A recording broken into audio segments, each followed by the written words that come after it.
Saya pernah kesaksian di sini. Saudara, kesaksian saya ini bukan saya mau menyombongkan diri, bukan. Tapi saya mau mengajak semua saudara yang ada di sini. Mari kita jadi orang Kristen, jangan setengah-setengah. Jadi orang Kristen jangan main-main lagi.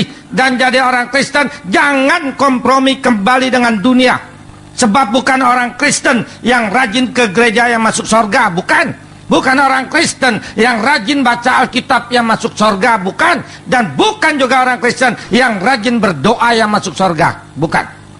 Tapi orang Kristen yang hidup baru, lahir kembali bersama Tuhan Yesus Kristus dan taat kepada seluruh firman. Itu yang masuk surga. Banyak orang Kristen hanya taat sebagian firman. Firman dia pilih-pilih, yang enak dia mau lakukan, yang tidak enak dia tidak mau melakukan. Neraka tempatnya. Jangan kita mengira menerima Tuhan Yesus lalu dibaptis lalu pasti masuk surga. Tidak. Kalau baru menerima Tuhan Yesus dibaptis belum tentu masuk surga. Tapi kalau menerima Tuhan Yesus dibaptis dan taat kepada seluruh firman, itu yang masuk surga. Saya bekas pemimpin kelenteng, saya bekas tukang kuamia atau peramal, saya bekas dukun atau paranormal. 25 tahun saya mengkhianati Yesus Kristus. Tapi kasih Yesus sungguh besar. 13 tahun yang lalu saya diselamatkan kembali. Sekarang saya menjadi pelayan Tuhan. Masih kecil saya Kristen, Kristen turunan, Kristen GKI di Jakarta. Bahkan waktu itu GKI belum ada, yang ada Tionghoa Kitu Kohwe. GKI-nya zaman dulu. Papa saya majelis dari gereja itu di Tanah Abang. Sebagai anak majelis saya masih kecil dibawa ke gereja, diserahkan kepada Tuhan. Dewasa di CD, nikah diberkati di gereja. Menurut syarat gereja lengkap. Tapi sayang sekali, iman Kristen orang dulu dengan iman Kristen orang sekarang jauh bedanya. Iman Kristen orang dulu iman tempe. Kenapa saya berani katakan iman tempe? Karena orang dulu ke gereja jarang bawa Alkitab. Separuh dari jumlah jemaat yang bawa Alkitab saya angkat jempol, termasuk saya. Saya waktu itu punya Alkitab, tetapi tidak pernah dibawa ke gereja. Jangankan baca di rumah, nggak pernah. Apalagi melakukan firman, tidak pernah. Saya waktu itu ke gereja hanya sebagai kebiasaan, hanya sebagai rutinitas, bukan kerinduan mau menyembah, memuji, memuliakan Tuhan.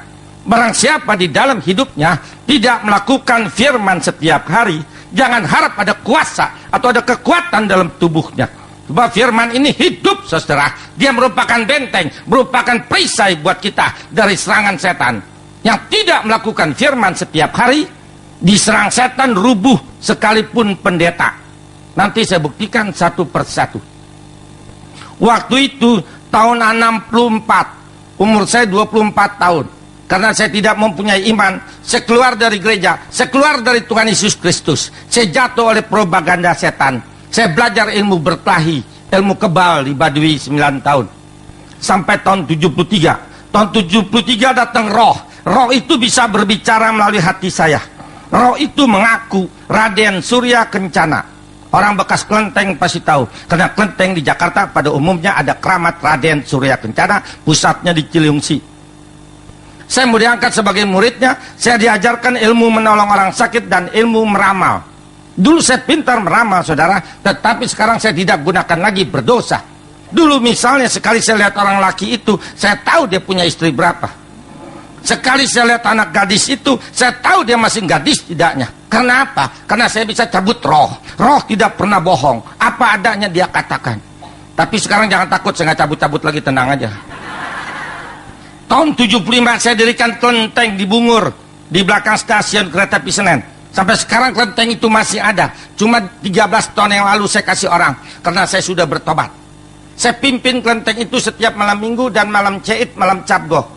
Banyak sekali pengunjung kelenteng saya, terutama pengunjung kelenteng saya orang-orang yang sakit, sakit yang disantet, yang diguna-guna, yang lumpuh, yang gila, yang busung, yang buta, yang berat jodoh, yang bangkrut, dan sebagainya.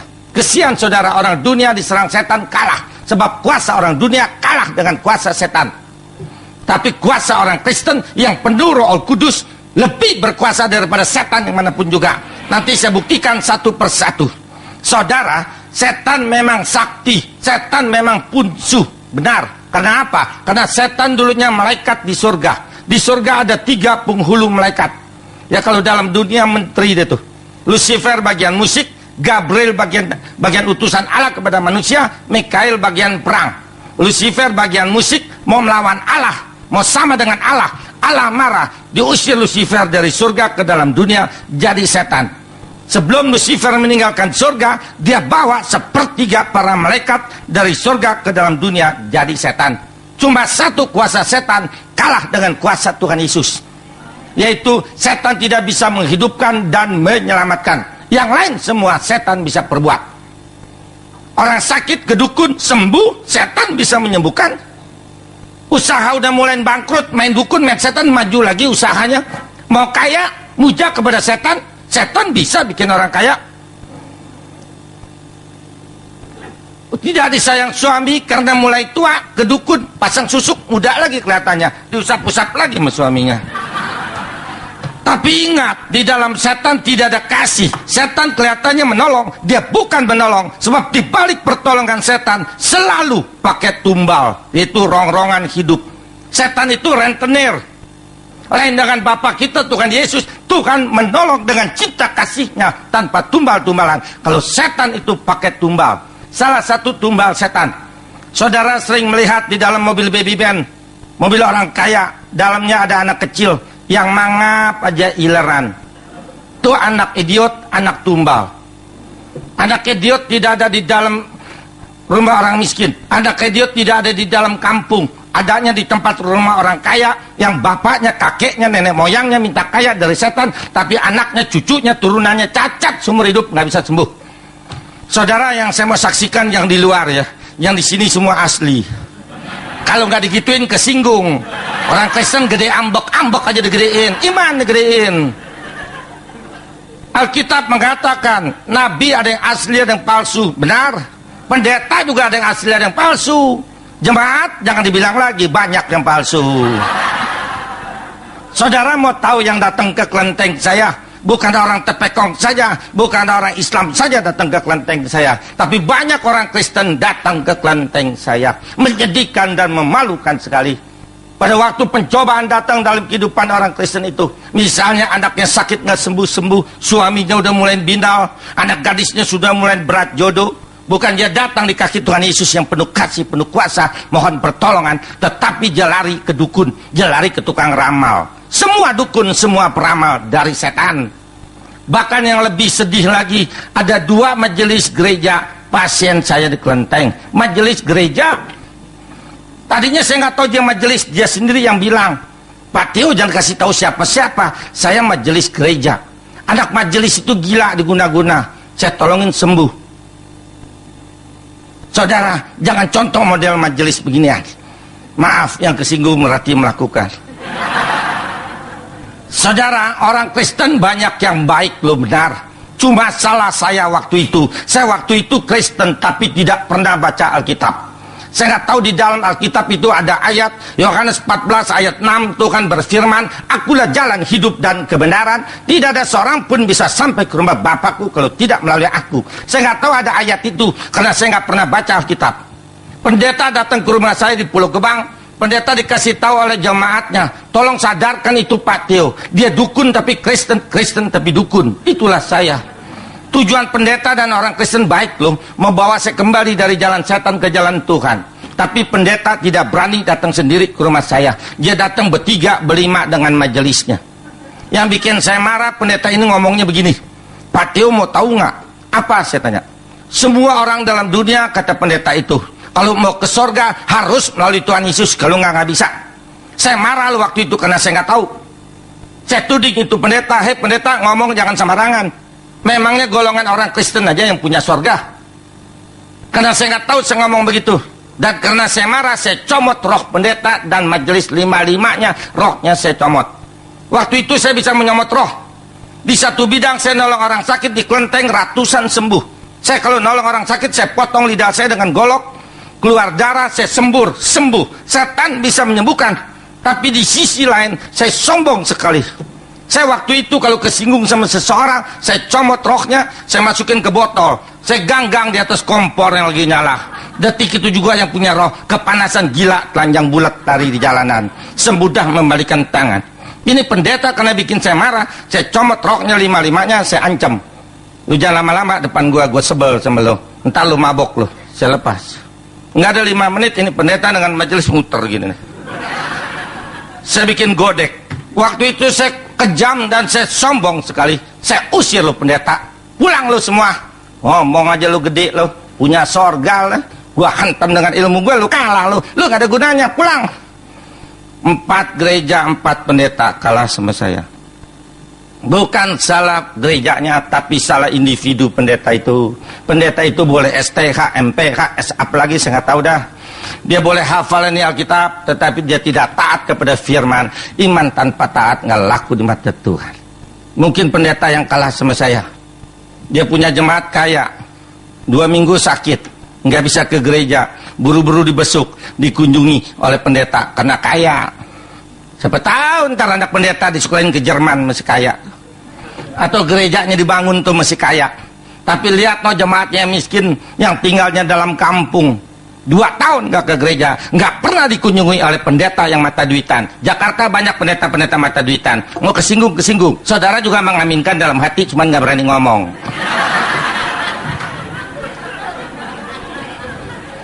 Saudara, saya makin sombong udah menang sama 4 pendeta. Saya tantang Tuhan Yesus. Tuhan Yesus, engkau kirimkan pelayanmu jangan model begini, kirimkan yang jago sekalian. Untung Tuhan sabar loh, kalau nggak celeng saya. Desember tahun 88 Tuhan kirimkan pendeta yang kelima. Yang kelima ini datang sendiri. Penampilannya yang kelima ini baik. Dia nyengir aja. Waktu saya lihat, ya tampang Paul begini. Saya kagak pandang si Paul nih, saya comot lagi rohnya. Tapi apa yang terjadi saudara, 2 jam saya ambil rohnya, nggak bisa diambil, nggak bisa. Sampai saya liatin begini, ini pendeta ada apanya nih? Biasanya gue jago kok, gue kalah. Waktu itu saya belum pernah kalah sama dukun dimanapun, cuma sama si Paul tuh saya kalah.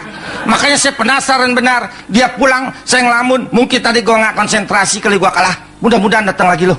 2 hari kemudian datang lagi kedua kali. Selama 3 jam saya comot rohnya, nggak bisa diambil. Seperti kita lihat ikan dalam akuarium, kelihatan itu ikan. Waktu kita mau ambil ada batas. Karena waktu itu saya belum memperdalam Alkitab. Saya nggak tahu yang kurung itu pendeta, Roh Kudus, Roh Allah. Pantes saya kalah.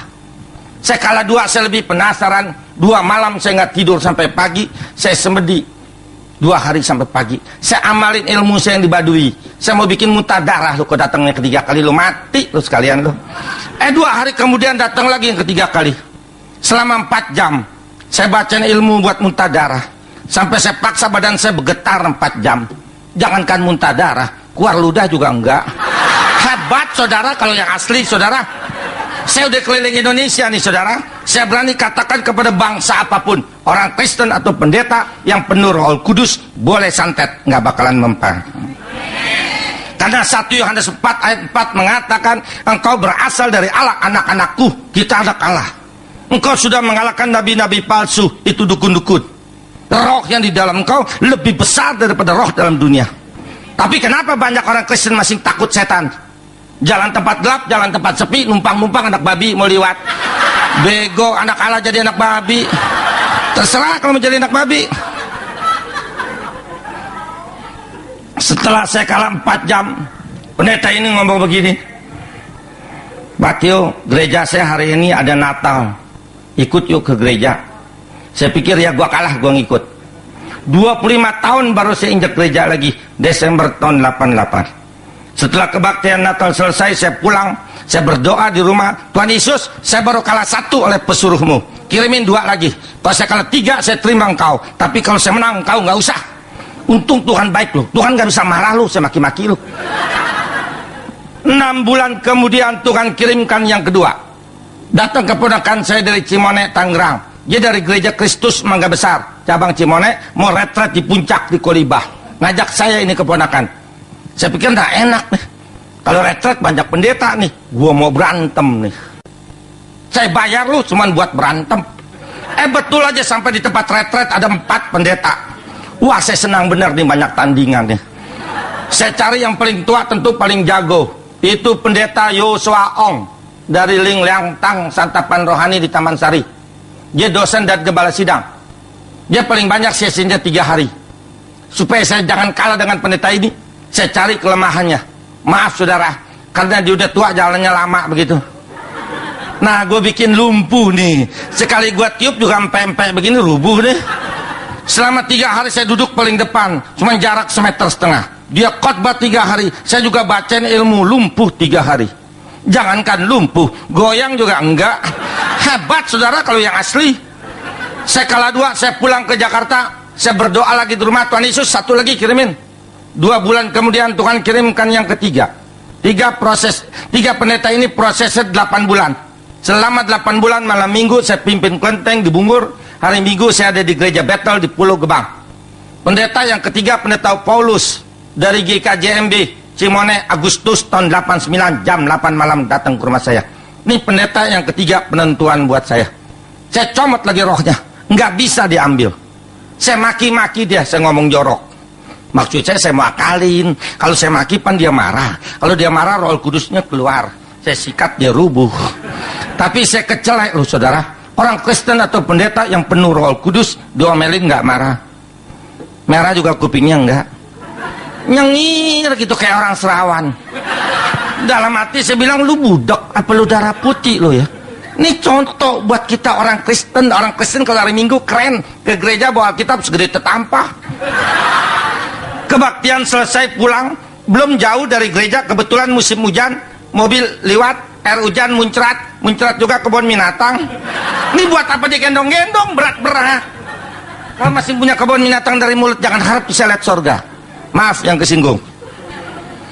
Dia pulang jam 1 malam, udah cukup 3 pendeta. Saya ngelamun sendiri. Yesus pesuruhnya aja begini hebat. Bagaimana kalau gua tembak Yesus, gua lumer kali ini. Kalau gitu gua mesti terima nih si Yesus, dia jago nih. Saya ambil Alkitab saudara, saya dekat begini, saya berdoa. Tuhan Yesus, saya lagi bingung. Tunjukkan jalan dan arah mana yang saya harus tempuh dalam hidup saya. Jawablah melalui Alkitab ini. Terima kasih, amin. Pas amin, saya taruh di meja. Saya nengok ke sana. Bukanya begitu tuh sekali aja. Dalam hati saya bilang, kalau lu nggak ada jawabannya seumur hidup, gua nggak mau terima lu. Setelah saya buka, saya mau tahu Yesus jago nggak nih. Saya lihat. Pandangan pertama di situ jawabannya. Matius 6 ayat 24. Tidak seorang pun bisa berbakti kepada 2 Tuhan. Engkau percaya kepada Allah, engkau juga percaya kepada Mamon, itu kepada setan. Saya masuk ke dalam kamar, malam itu saya mau terima Yesus. Saya tekuk lutut di ranjang, saya nangis sepuas-puasnya. Setelah saya puas menangis, saya usir guru saya si Mbah. Saya punya 17 mbah. Saya usir mbah, semua 17-17-nya keluar dari hati, pikiran, dan kehidupan cucu. Sebab mulai malam ini cucu nggak mau jadi murid mbah lagi. Cucu mau terima Yesus sebagai Tuhan dan Juru Selamat cucu sampai selamanya. Sampai sekarang ini 13 tahun 2 bulan. Si mbah nggak pernah ngomong di sini. Nggak tahu dia kemana. Tapi maaf saudara, malam itu saya masih gila. Sekarang Yesus saya tes. Biangnya nih sekarang saya tes. Saya berdoa, Tuhan Yesus, saya baca engkau dalam Alkitab hidup, penuh kasih, penuh kuasa, selalu menolong. Buktikan dulu baru saya percaya. Tuhan benar-benar sabar loh. Dia turutin terus kemauan gila saya ini. Dia jawab hari ke-8. Waktu itu saya mau makan siang di rumah 1:30. Sebelum makan saya berdoa. Selesai berdoa mau minum sebelum makan. Baru saya pegang itu gelas. Jantung saya copot di dalam. Kenapa saya bilang copot? Dia turun ke bawah begitu. Tek. Ilah sakitnya saudara. Mungkin orang ditancap pisau begitu kali, mungkin. Karena terlalu sakit tanpa sadar saya pegang, saya menjerit, aduh. Berhenti itu jantung. Saya tarik, nggak bisa mandek. Saya tarik lagi. Mandek juga. Saya kocok. Maksudnya jangan berhenti, kalau berhenti pan mati.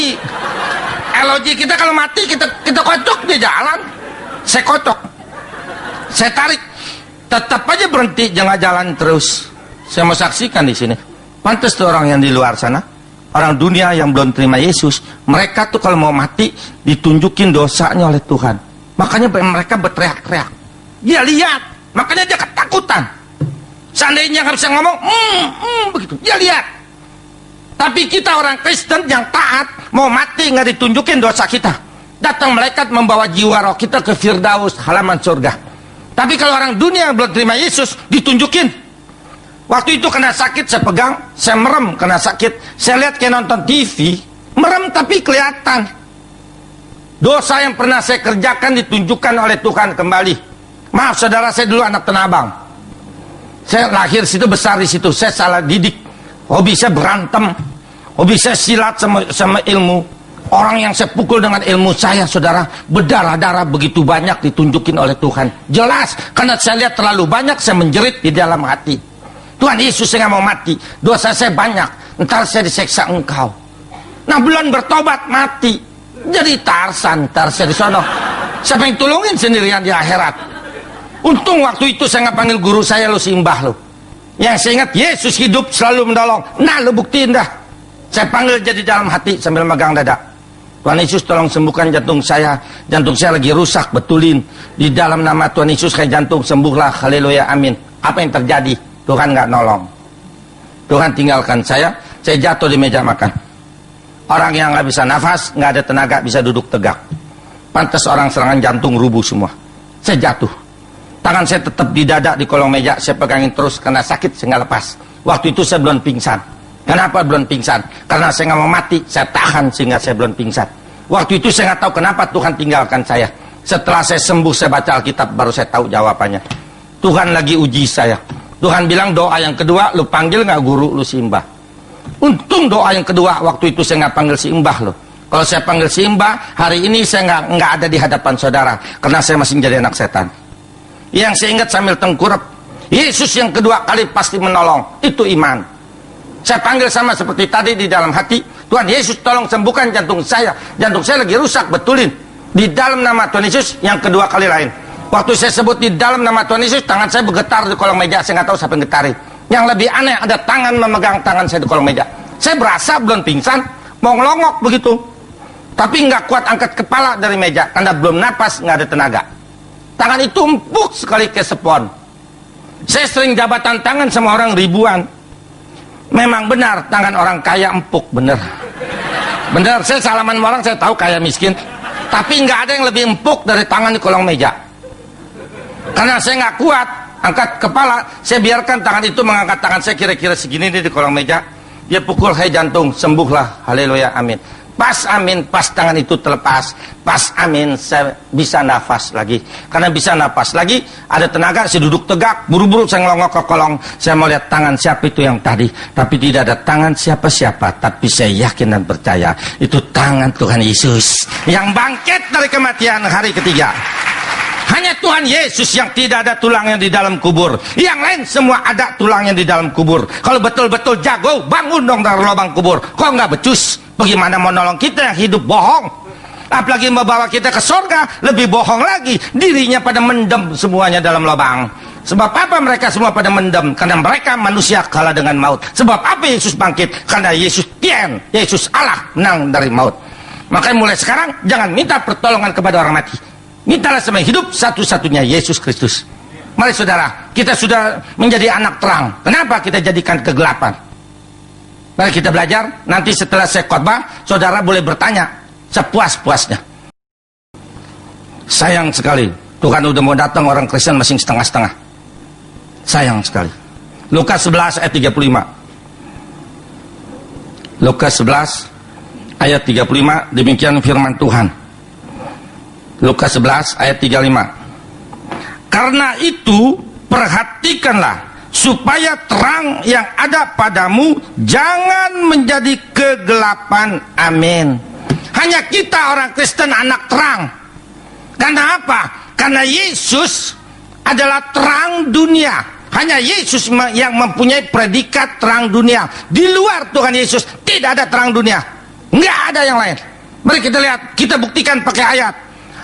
Yohanes 8 ayat 12. Tolong saudara catat ayat ini buat kalau orang dunia tanya, Tuhan lo terang dunia. Iya, di mana ayatnya? Unjukin. Jangan tahu apaan, tahu. Yohanes 8 ayat 12. Tolong salah seorang kekasih bacakan kalau bisa pakai mic. 8 ayat 12. Maka Yesus berkata pula kepada orang banyak, katanya, akulah terang dunia. Barang siapa mengikuti aku, ia tidak akan berjalan dalam kegelapan. Amin. Melainkan ia akan mempunyai terang hidup. Amin. Hanya Yesus terang dunia. Semua pemimpin agama tidak mempunyai predikat terang dunia. Karena apa? Karena mereka manusia, tidak bisa menerangi dunia. Kenapa Yesus bisa menerangi dunia? Karena dia Allah. Nah, kalau kita ini anak terang. Mana buktinya kita anak terang? Yohanes 12 ayat 36.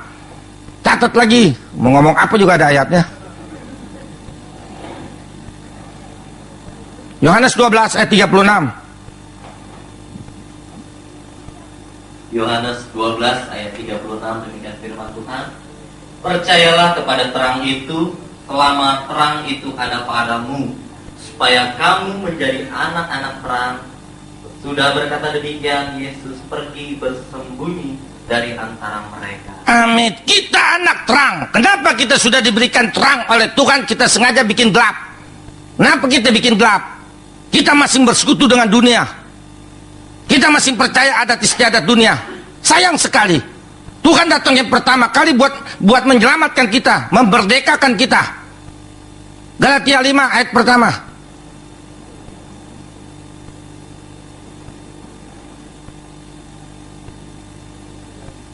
Galatia 5 ayat pertama. Ayat pertama, supaya kita sungguh-sungguh merdeka.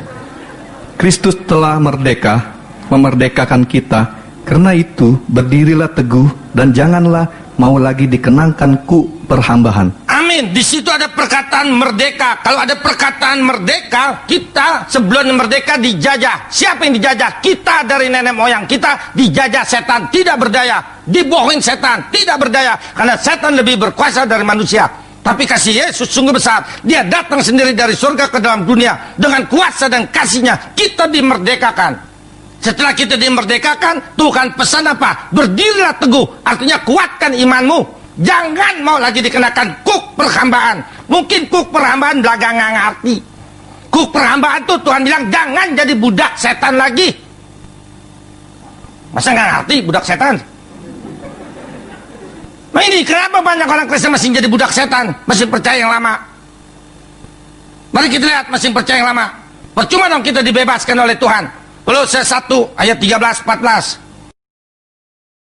Kolose 1 ayat 13-14. Demikian firman Tuhan. Ia telah melepaskan kita dari kuasa kegelapan dan memindahkan kita ke dalam kerajaan anaknya yang kekasih.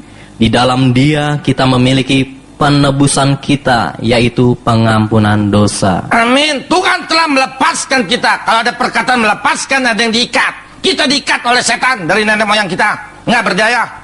Setelah Tuhan melepaskan, kita dipindahkan status kita. Dulu kita anak setan, anak gembel. Sekarang menjadi anak Allah, anak raja. Hanya kita yang diangkat anak. Hanya Kristen yang diangkat anak oleh Allah. Di luar Kristen nggak diangkat anak. Mana boleh tuh yang di luar sana sembayangnya Aba Allah, Aba Allah. Mana boleh orang Tionghoa sembayangnya Papatian. Tian bukan papahnya, tapi kita boleh manggil Bapak karena kita diangkat anak. Hebatnya kasih Yesus. Dan dosa kita ditebus dengan cucuran darahnya. Dosa nggak bisa ditebus dengan cohosim. Dosa nggak bisa ditebus dengan berbuat baik. Dosa nggak bisa ditebus dengan harta dan sebagainya. Dosa hanya bisa ditebus dengan darah Yesus. Kenapa Tuhan begitu baik? Tuhan sudah mati buat kita. Kita masih mengkhianati Dia, masih percaya adat istiadat kita yang lama. Kolose 2 ayat 20 sampai 23. Kolose 2 ayat 20. Apabila kamu telah mati bersama-sama dengan Kristus dan bebas dari roh-roh dunia, mengapakah kamu menaklukkan dirimu pada rupa-rupa peraturan, seolah-olah kamu masih hidup di dunia? Jangan jamah ini, jangan kecap itu, jangan sentuh itu.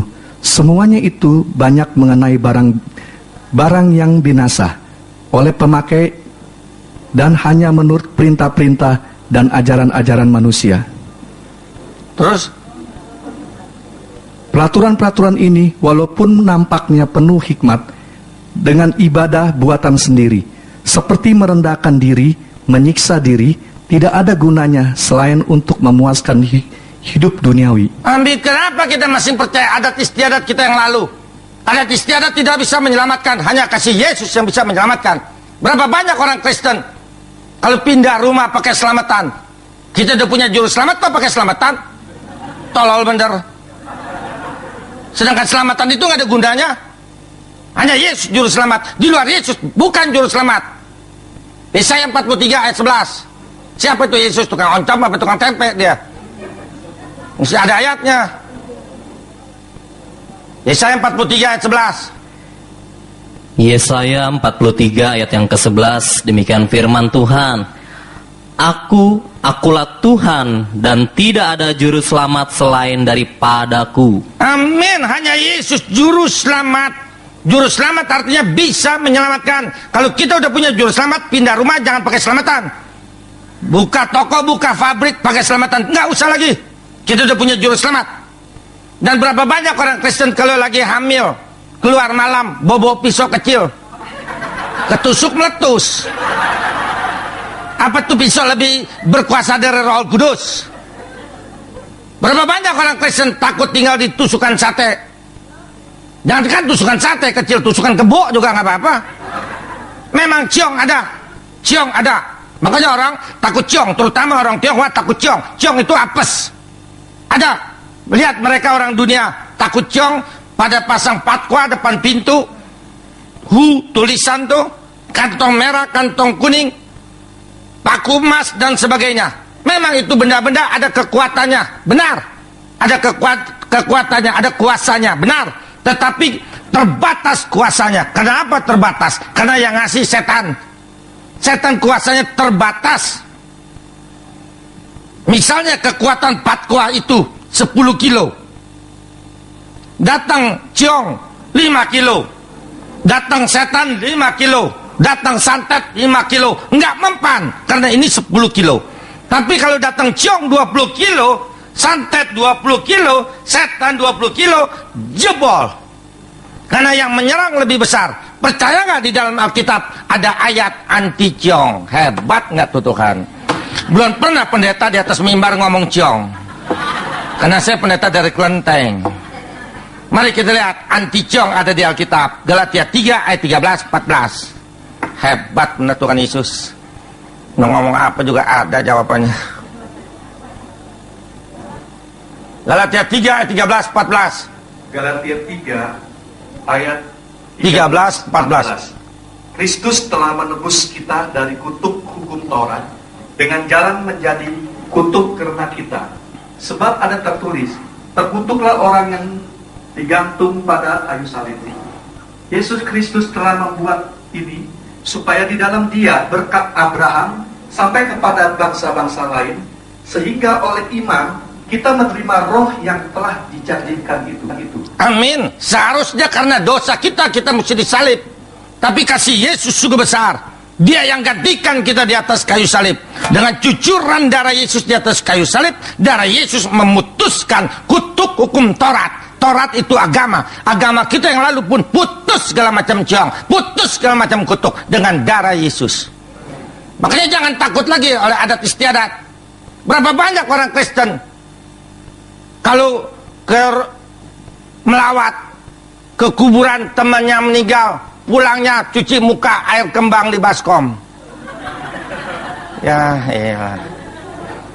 Berapa banyak orang Kristen kalau keluarganya meninggal, bikin malam penghiburan hari ketiga, ketujuh, 40, 100, setahun, 3 tahun masih bikin malam penghiburan.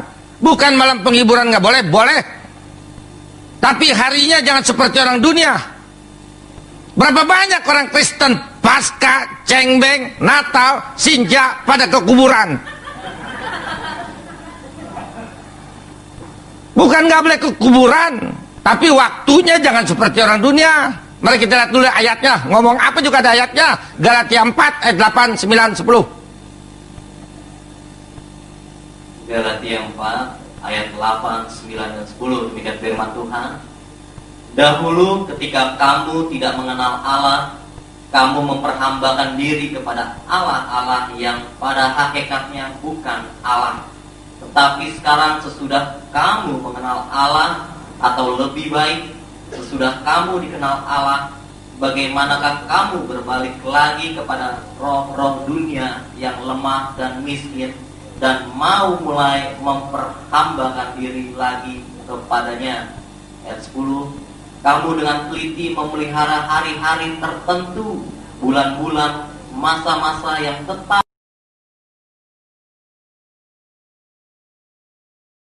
Kuburan hari apa aja, besok aja, kalau berani nginep juga boleh. Tapi harinya jangan seperti orang dunia. Dan jangan meramal lagi. Berapa banyak orang Kristen masih kuamnya. Suaminya sering pulang terlambat, hanya nanya tukang kuamnya, suhu, nanya suhu. Suami saya lagi rapat, apa lagi rapat. Ya elah. Kalau orang Kristen kalau dibilang jangan meramal, marah. Masa meramal gak boleh, cuma nanya orang, gak rugiin orang, gak nyusahin orang. Mari saya kasih ayatnya. Ada lagi ayatnya, Imamat 20 ayat 6. Catetin saudara, buat lawan orang dunia. Dan kalau orang dunia tanya, gelagapan, kagak tahu ayat di mana. Sancai tahu. Imamat 20 ayat 6. Imamat ada di depan, gak pernah pindah ke belakang. Imamat 20 ayat 6. Demikian bunyi firman Tuhan. Orang yang berpaling kepada arwah atau kepada roh-roh peramal, yakni yang berzina dengan bertanya kepada mereka, aku sendiri akan menentang orang itu dan melenyapkan dia dari tengah-tengah bangsanya. Amin. Tuhan bilang, aku sendiri yang akan menentang dan melenyapkan bila orang Kristen meramal. Apa itu menentang dan melenyapkan? Menentang artinya waktu kita sakit, kita berbeban berat, kita berdoa minta tolong sama Tuhan. Tuhan bilang masa bodoh karena kamu masih meramal. Itu artinya ditentang, tidak ditolong dalam dunia. Dilenyapkan artinya setelah kita mati, jiwa roh kita di akhirat dimasukin ke neraka. Itu dilenyapkan. Dunia akhirat bila kita meramal dihukum Tuhan. Jangan meramal. Kita punya bapak, kenapa kita nggak mau datang sama Tuhan? Kenapa mesti datang sama setan? Itu dukun, peramal semua dari setan. Datang sama Tuhan. Nahum 1 ayat 7. Nahum, cari sendiri Nahum ada di mana. Nahum 1 ayat 7. Nahum 1 ayat 7, demikian firman Tuhan. Ntar dulu, yang lain belum dapat. Masih bunyi prepet, belum dapat tuh. Jangan tahu Nahum ada di mana. No, di atas genteng, no, lagi betulin genteng bocor, no.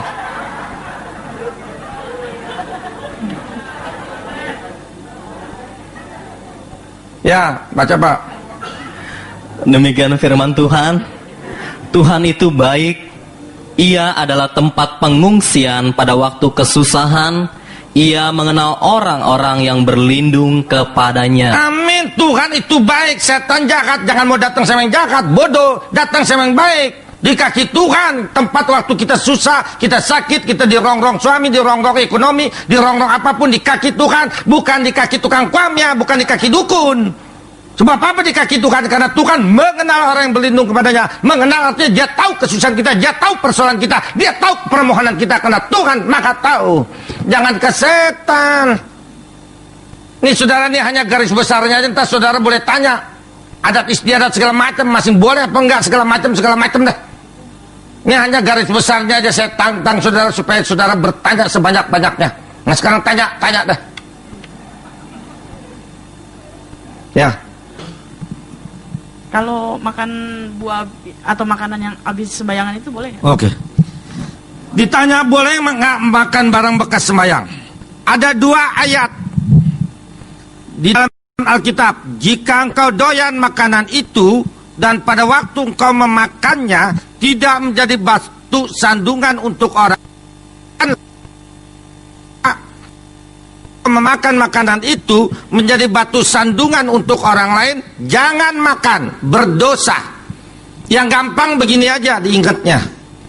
Setan itu gembel, pengemis setan. Kita anak Allah, anak raja.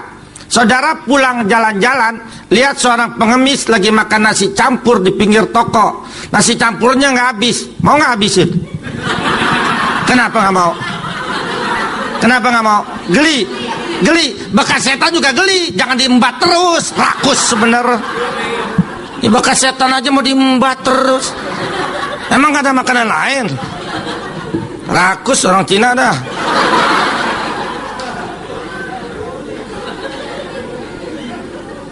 Apa lagi? Ya boleh. Saya mau tanya Pak, kalau ikut Imlek boleh? Oke. Ditanya orang Kristen masing boleh Imlek nggak? Saya jawab. Ada yang bilang boleh, ada yang bilang nggak. Dengerin. Suami, istri, anak-anak Kristen. Ini sekeluarga Kristen. Pada waktu hari Sinca, jangan ada lagi upacara di rumah kita. Misalnya masakan Sinca, tuh ayam chow, pindang bandeng, babi cin, segala macam. Terus khusus beli kue keranjang. Dan jangan lagi pakaian baju baru kepada anak kita waktu hari Sinca. Tapi kalau mama papa kita tinggal di rumah yang lain, masih agama yang lama, datang ke rumah papa mama, kyohi pacoy. Boleh. Dulu sebelum kita Kristen, sebelum kita ngepai sama mama papa, kita ngepai dulu meja abu engkong mak kita yang udah meninggal. Baru kita ke mama papa. Itu dulu. Sekarang setelah kita jadi Kristen, jangan lagi ngepai di meja abu. Nggak boleh. Langsung sama mama papa yang hidup. Boleh, Kyonghi. Sekarang angpau. Kalau angpau aja mau. Angpau sebelum dibagikan kepada anak cucu, ditaruh dulu di meja abu supaya nenek moyang mendoakan supaya yang terima angpau itu hokinya besar, baru dibagiin. Kalau kita udah nggak baik sama mama papa, dikasih angpau sama mama, kita terima kasih. Mama jalan aja angpau itu kita tengking. Di dalam nama Tuhan Yesus, kuasa setan keluar dari angpau ini. Duitnya beliin bakso. Nggak mau buat saya. Ya jelas. Apalagi kita punya Imlek tanggal 1 Januari. Sebab kita udah anak Tuhan. Tahun baru kita tanggal 1 Januari. Tapi kalau orang lain dia nggak tahu kita Kristen apa bukan, kasih Kyonghi sama kita, ya terima. Ada pendeta bilang kasih Kyonghi sama orang Tionghoa nggak boleh waktu Sinca katanya. Sekarang saya tanya itu pendeta, kenapa Kyonghi sama orang Cina nggak boleh? Kenapa Minal Aidin boleh? Mentang-mentang yang satu galak aja lo takut lo. Nah, satu boleh, dua-duanya boleh. Satu nggak boleh, dua-duanya nggak boleh. Masa yang satu boleh, satu nggak boleh? Bego emang pendeta dah. Apa lagi? Saya ingin nanya yang tentang roh Samuel itu yang bertemu dengan Saul. Oh besok, jangan sekarang. Itu bagian orang mati nanti. Ya, minggu depan. Belum naik kelas udah mau nanya.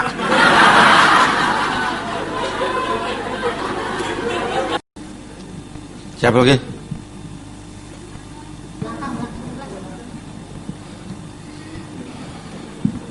Pak, saya mau nanya, teman saya kan dia Kristen, cuma orang tuanya masih Buddha.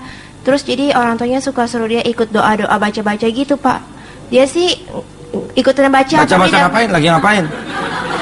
Baca-baca yang kayak biksu-biksu, kayak cikun-cikun gitu. Tapi dia nggak ngerti, cuma ikutin aja. Tapi dalam hati nggak percaya gitu. Boleh nggak, Pak? Oke. Kalau kita masih tinggal di rumah orang tua, masih belum keluar dari pintu rumah orang tua maksa kita, ya kita bilangin dulu kita Kristen. Tapi kalau dia suruh juga, ikut aja duduk. Ikut duduk tuh parita, hati kita berdoa, tapi jangan bersuara, domelin. Dalam hati aja, Tuhan Yesus tolong selamatkan mereka ini semua. Kasihan mereka nggak tahu apa yang mereka perbuat. Itu doain. Duduk ya situ. Suara ikutin bokap nyokapnya ngomong gitu. Makanya kalau waktunya, misalnya besok disuruh baca parita tuh ngumpul. Nah malam ini kita minta bantuan Roh Kudus. Bapak Roh Kudus, besok saya disuruh ngikut baca parita. Saya nggak mau, tolong Bapak Roh Kudus jawab besok. Pakailah suara saya. Tuh besok waktu mama suruh, Iing kesana Iing, ngikut Iing katanya. Kita jawab, Ma, sekarang saya udah Kristen. Suara kita, tapi kuasa Roh Kudus. Si mama nggak bakalan ngomelin. Minta bantuan dong sama Roh Kudus. Punya pembela, diam aja, blow on juga. Buat apa punya Roh Kudus? Aduh.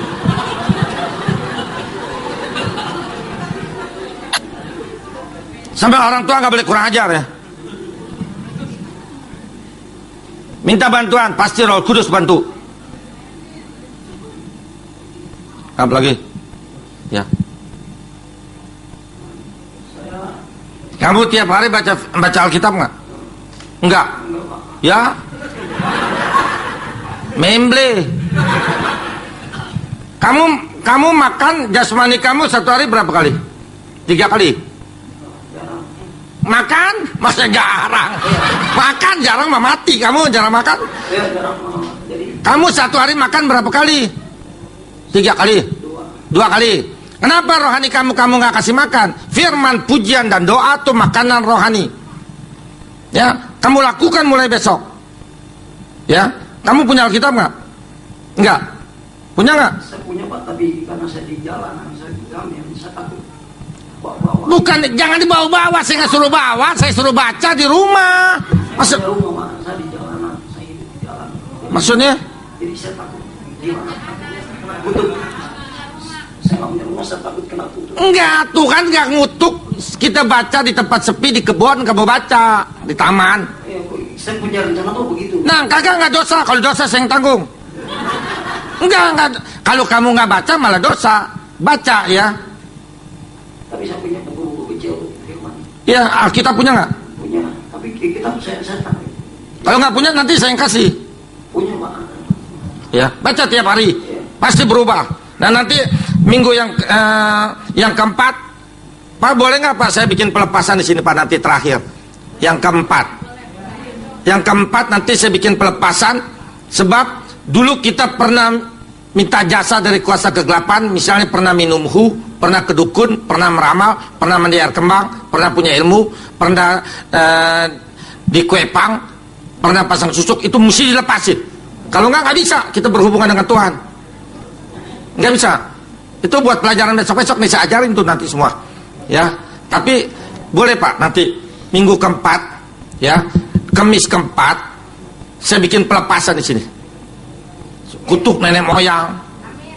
Terus keinginan kita yang belum tercapai, belum punya anak, belum punya pasangan hidup, maju. Saya doain, saya paling senang doain jodoh, doain anak. Apa jodoh nggak penting? Penting. Pendeta jarang yang doain jodoh, nggak ada. Saya yang doain nanti. Ya, nanti. Ya, baca di kebun ke di mana ke ya. Siapa lagi? Pak, kembali lagi bertanya pada hari raya Imlek, Pak. Ya. Mau menanyakan kalau kita satu keluarga seperti saya inilah, saya punya mertua itu sudah Kristen lama, Pak ya. Apakah itu harus kita saling kembali merayakan Imlek gitu? Tidak. Tidak, Pak. Sesama kita Kristen nggak boleh. Ya. Makasih, Pak.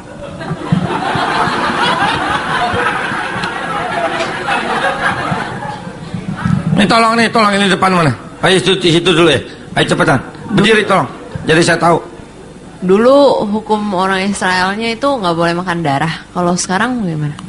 Oke, tanyanya begini, orang Kristen boleh makan darah nggak? Jangan sebut-sebut Israel, panjang-panjang amat. Ya udah. Darah tidak boleh dimakan karena darah itu nyawa. Sekarang saya mau tanya, untuk apa makan darah? Iya, nggak boleh. Sebab darah itu nyawa. Buat apa makan darah? Enak. Hati lebih enak. Buat tambah darah, makan sangobion.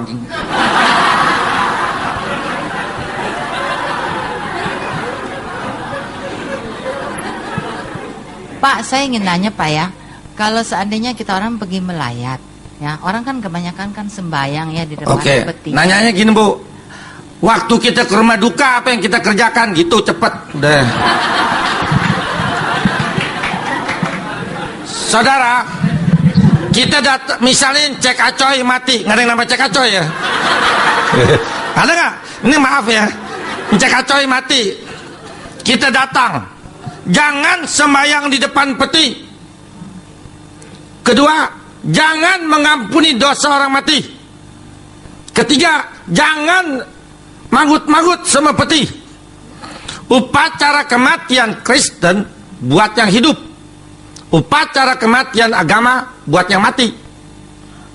Kalau kita datang ke rumah duka, cek acoy mati, jangan sembahyang depan peti, kita kasih tangan aja sama yang hidup, keluarganya, kita duduk di kursi.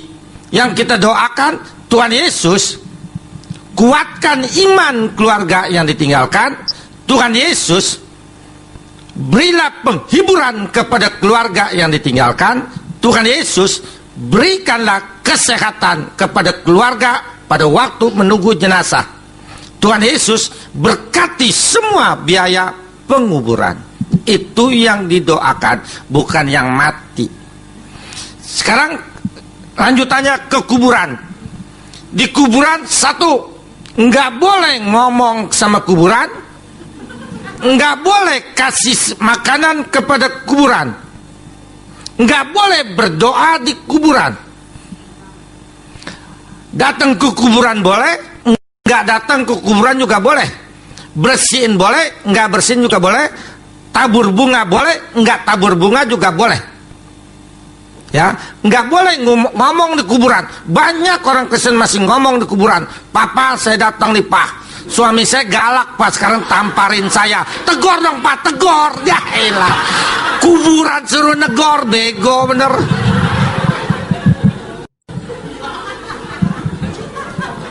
Ya, nggak boleh.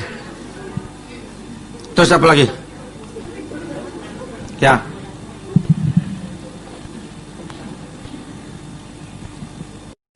Kalau kita melayat biasanya kalau saudara gitu Pak, boleh nggak kita ikat kepala gitu Pak? Oke. Kita jangan upacara lagi itu, misalnya pakai tuaha itu, baju terbalik, itu pakai segala ikatan kain putih, nggak boleh lagi. Tapi kita jangan pakai baju merah, jangan. Ya, kita kan orang timur ya, pakai baju yang jangan terang-terang aja. Ya, nggak boleh lagi. Dan jangan gendong potret. Ya. Terus itu potret yang ada di depan peti jangan taruh di rumah. Sebab udah dipai, masuk setan. Minggu depan saya ajarin, ya. Nggak boleh itu peti, ya itu potret. Kalau saudara udah taruh di rumah, nanti bakar, tengking dulu ya, cabut dulu kuasa setannya, baru bakar. Kalau saudara nggak berani, nanti kemis keempat bawa kemari. Kemis keempat bawa jimat-jimat saudara segala macam, bawa kemari. Saya hancurin. Apalagi?